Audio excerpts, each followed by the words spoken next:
రెండు రోజుల పాటు ఆటనే సాగలేదు. తొలి రోజు కేవలం 35 ఓవర్లే పడ్డాయి.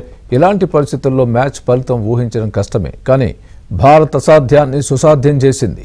బంగ్లాదేశ్ను 2 ఇన్నింగ్స్ల్లోనూ ఆల్అవుట్ చేసింది. కేవలం 95 పరుగుల లక్ష్యంతో బరిలోకి దిగిన టీమిండియా 3 వికెట్లను మాత్రమే కోల్పోయి విజయం సాధించింది.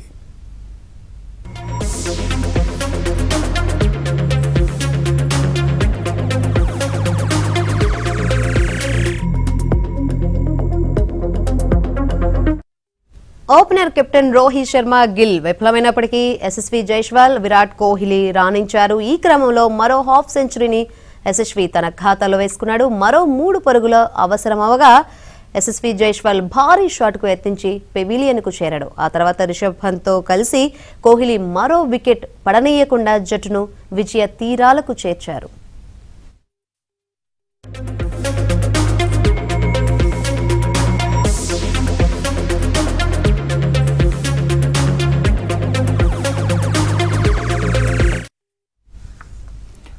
అంతకుముందు రెండో ఇన్నింగ్స్లో బంగ్లా 146 పరుగులకే ఆల్అవుట్ అయింది. మొదటి ఇన్నింగ్స్లో బంగ్లా 233 పరుగులు చేయగా భారత్ 285 ఫర్ 9 స్కోర్ వద్ద ఇన్నింగ్స్ను డిక్లేర్ చేసింది. దీంతో 2 టెస్టుల సిరీస్ను భారత్ 2-0 తేడాతో కైవసం చేసుకుంది.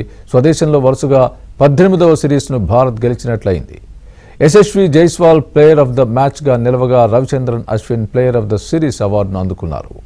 ఈ సిరీస్ విజయంతో ప్రపంచ టెస్ట్ ఛాంపియన్షిప్ పాయింట్ల పట్టికలో టాప్లో ఉన్న టీమిండియా తన స్థానాన్ని సుస్థిరం చేసుకుంది.